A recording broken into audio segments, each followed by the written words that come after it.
नमस्कार दोस्तों, आप सभी का एसकेडी कहानियाँ यूट्यूब चैनल पर स्वागत है। दोस्तों, आज का यह कहानी बहुत ही मजेदार होने वाला है, इसीलिए दोस्तों इस वीडियो को अंत तक जरूर देखिए।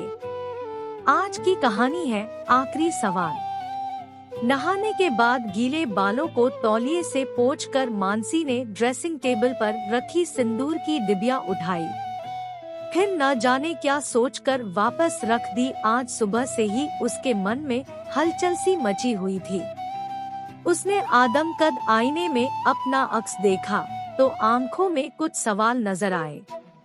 क्या वो प्रभात के वापस आने पर खुश है? चिरप्रतीक्षित और अभिलाषित चीज पाने की खुशी इन आंखों में क्यों नहीं झलकती? क्यों छाया है एक वीरान सन्नाटा, जिसकी प्रतीक्षा में जीवन के 15 बहुमूल्य साल यूं ही गवा दिए? उसके आने की आहट मन को एक मधुर सिहरन से क्यों नहीं भर देती? क्यों आज वेदना और कुढ़न का आवरण मन पर छाया हुआ है? मानसी ने दीवार पर टंगी घड़ी की ओर देखा। घड़ी की टिक टिक के साथ समय सरकता जा रहा था। कुछ ही देर में प्रभात यहाँ पहुँच रहे होंगे। घर में सब कितने उत्साहित हैं। मानो गड़ा खजाना मिल गया हो। और मेरी मनोदशा से किसी को क्या लेना देना? मानसी ने सोचा। मानसी के मन में चल रहे बवंडर से अनजान परिवार के लोग प्रभात के स्वागत की तैयारियों में व्यस्त हैं। ऊपर अपने कमरे में अकेली बैठी मानसी ने गौर से आईने में अपना चेहरा निहारा। बालों में सफेदी कहीं कहीं से झांकने लगी है। चेहरे में अब वो लावण्य कहाँ रहा जो कभी उसे गर्व से भर दिया करता था। गोरा भराभरा चेहरा अब सांवला और लंबोतरा सा लगने लगा है। पिछले वर्ष ही तो 35 वर्ष पूरे किए हैं उसने। क्या उम्र के इस पड़ाव में कोई उस साथी के साथ को सार्थक मान सकता है जिसने जीवन की शुरुआत में ही दामन छुड़ा लिया हो? जीवन की उमंगें अब मृतप्राय हो चुकी है। वैसे भी जीवन की कठोर पाषाणी राह में नितांत एकाकी चलना, टूट कर गिरना, फिर उठना, अपनी हिम्मत से मंजिल तक पहुंचना, क्या सबके नसीब में होता है? पर मानसी ने कभी कठिनाइयों में आंसू नहीं बहाए। जीवन की हर विसंगति से लड़ी है वो, तभी तो आज एक मुकाम पर है। और आज जीवन के इस मोड़ पर प्रभात का आगमन। मानसी का मन क्षुब्ध हो गया। क्या करे, क्या न करे? दुनिया, समाज, परिवार, अपनी अस्मिता, अपनी भावनाएं किस किस से लड़े मानसी और कैसे? कहते हैं प्रभात का आगमन जीवन के हर अंधेरे को मिटा देता है, सर्वत्र प्रकाश ही प्रकाश होता है। पर क्या मानसी के जीवन में प्रभात का प्रथम आगमन एक नव जीवन की शुरुआत थी? मानसी ने फिर से घड़ी की ओर देखा। 4:30, यानी आधे घंटे में प्रभात यहाँ होगा। हे ईश्वर, मुझे शक्ति दे, खुद से लड़ने की शक्ति, जमाने से लड़ने की शक्ति, सही निर्णय लेने की शक्ति, अपनी अस्मिता की रक्षा करने की शक्ति। उसने कांपते हाथों से एक बार फिर सिंदूर की डिबिया उठाई और फिर वापस रख दी। दोनों हथेलियों में चेहरा छिपाकर वो फूट फूट कर रो पड़ी। न चाहते हुए भी मन विगत की ओर भागा चला जा रहा था। कितनी गहमागहमी और खुशी का माहौल था मानसी के विवाह के दिन। 5 भाई बहनों में सबसे छोटी मानसी सबकी लाडली थी। इंटर पास करते ही पिता ने प्रभात के साथ उसका विवाह तय कर दिया था। लड़का इंजीनियर है, लाखों में एक। मेरी मानसी के तो भाग खुल गए, पिता कहते नहीं थकते थे। पर विवाह की रात ही मानसी की पुष्पित आशाओं पर तुषारपात हो गया जब प्रभात ने सपाट स्वर में उससे कहा, ये शादी मेरी मर्जी के खिलाफ हुई है। वैसे मैं जानता हूँ इसमें तुम्हारा कोई दोष नहीं, फिर भी न चाहते हुए भी मुझे अपने माता पिता की इच्छा के आगे झुकना पड़ा। अगर माँ ने आत्महत्या की धमकी नहीं दी होती तो अवाक मानसी के पैरों तले जैसे जमीन खिसक गई। प्रेम, मनोहार और समर्पण के स्वप्न में खोई मादक आंखों से आंसू बहने लगे। पल भर में सब कुछ बदल गया। उसने भीगी पलकें उठाकर देखा, प्रभात सोफे पर अधलेटा लगातार सिगरेट फूंके जा रहा था। मन की बेचैनी चेहरे पर स्पष्ट थी। मानसी ने धीरे से अपने आंसू पोंछ लिए। कोई बात नहीं, भले ही इनकी मर्जी से शादी नहीं हुई हो, मैं अपने प्रेम से इन्हें वश में कर लूंगी। सोचते सोचते कब उसकी आंख लग गई, पता ही नहीं चला। सुबह आंखें खुली तो देखा प्रभात कमरे में नहीं थे। संकोचवश वो किसी से कुछ पूछ भी नहीं पाई, पर उसे लगा जैसे घर में एक अजीब सा सन्नाटा छाया हुआ है। लगता ही नहीं जैसे कल ही नववधू इस घर में आई हो। घर के हर सदस्य के चेहरे पर एक अजीब सी चुप्पी थी, पर शाम को मानसी को हर एक प्रश्न का जवाब मिल गया। जब उसने अपनी बड़ी ननद को अपनी माँ से ये कहते हुए सुना कि प्रभात इस शादी के कारण घर छोड़कर चला गया, उसकी सास बैठी रो रही थी और बड़ी ननद बिलखते हुए कह रही थी, माँ, मैंने कहा था न, प्रभात की मर्जी के खिलाफ कुछ मत करो। वही हुआ जिसका डर था। प्रभात तो बचपन से ही जिद्दी है, पर किसी ने मेरी बात नहीं मानी। लाख रोकने पर भी वो चला गया। देखना अब वो शायद ही कभी लौटकर घर आए। न जाने बेचारी मानसी का क्या होगा। मानसी कटे पेड़ की तरह बिस्तर पर ढहसी गई। आंखों के सामने घना अंधेरा छा गया था। फिर सब कुछ अनचाहा घटता गया। पगफेरे की रस्म के लिए भाई के साथ मायके आई मानसी फिर लौटकर ससुराल नहीं गई। ससुराल वालों ने मानसी की विदाई पर जोर डाला था, पर आंतरिक पीड़ा से विकल रोती बिलखती बेटी की दशा ने पिता के हृदय को वेदना की जंजीर से बांध लिया था।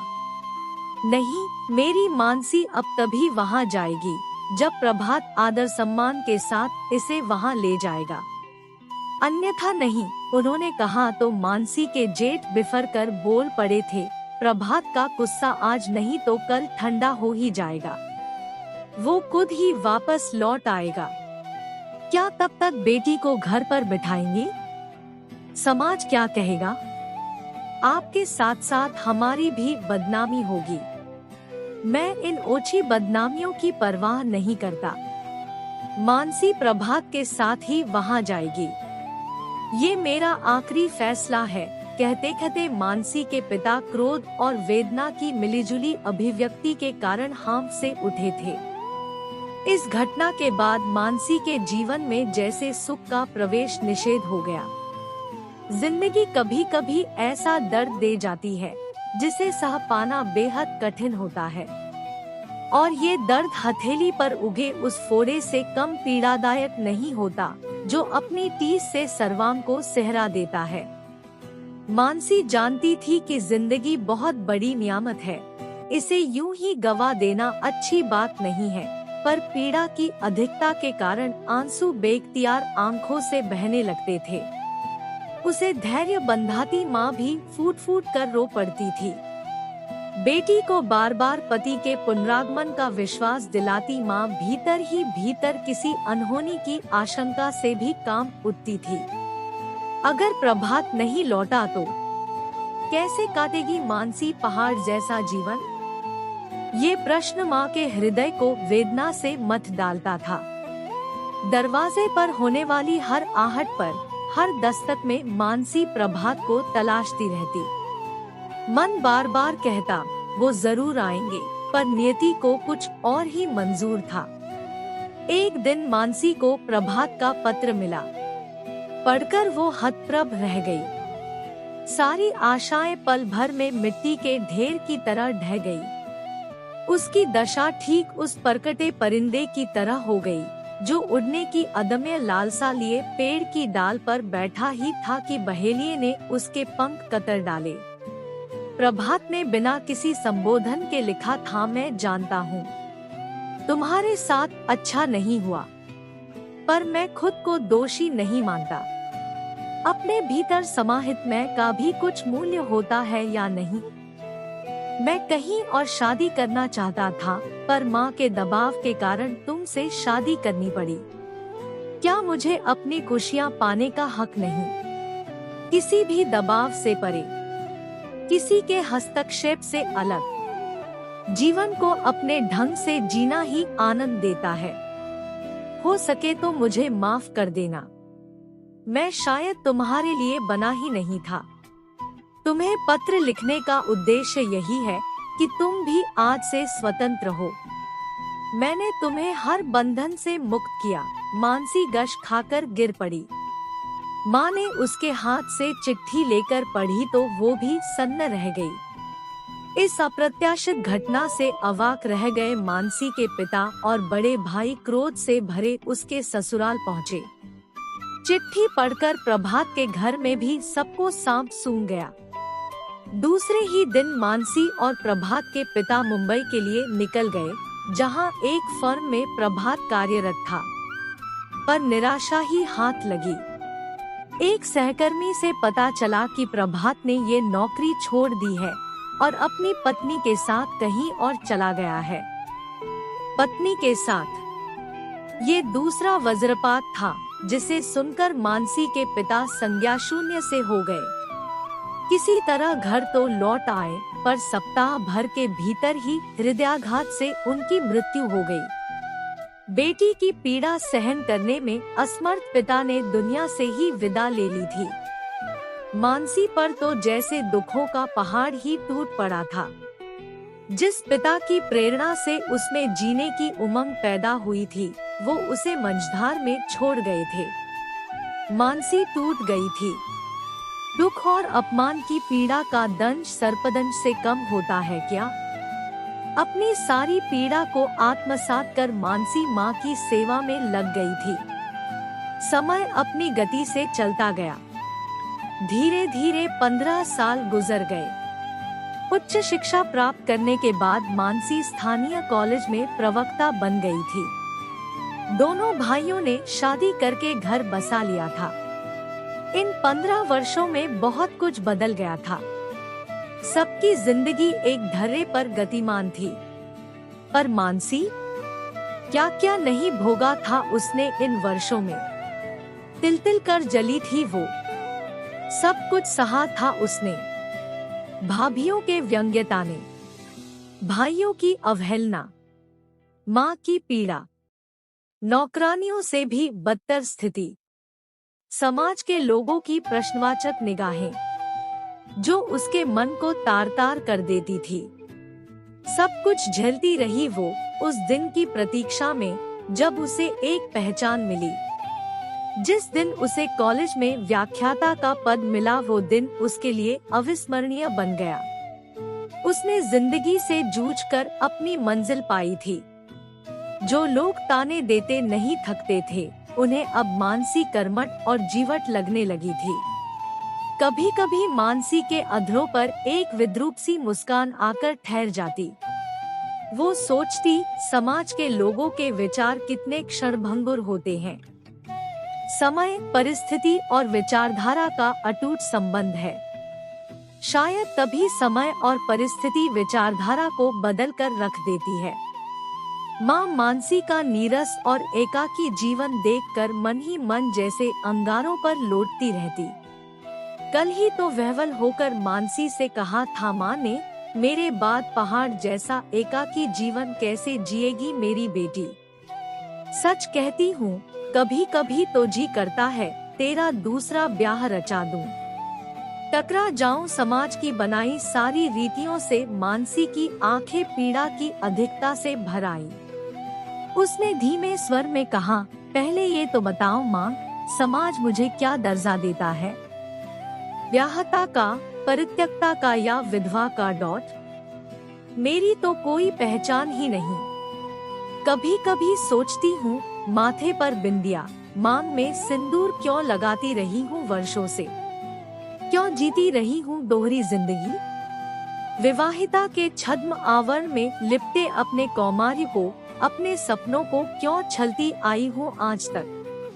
कहते कहते वो बिलखबिलक कर रो पड़ी थी।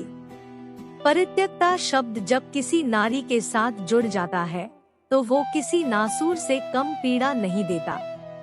लाख जतन कर लिए जाएं, पर समाज एक नश्तर की तरह इस घाव को कभी भरने नहीं देता। क्या क्या नहीं भोगा है मानसी ने आज।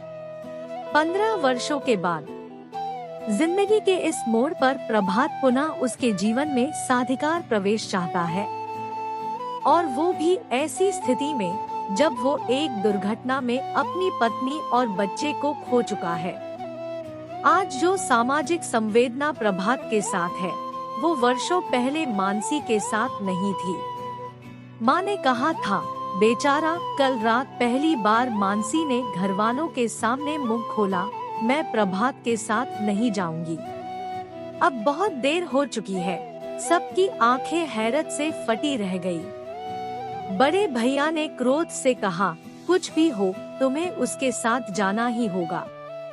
आखिर वो तुम्हारा पति है। मानसी के परिवार वाले उसकी चुप्पी को स्वीकृति समझकर खुशी खुशी प्रभात के आगमन की प्रतीक्षा करने लगे, पर मानसी ने मन ही मन दृढ़ निश्चय कर लिया कि अब वो कठपुतली की जिंदगी नहीं जिएगी।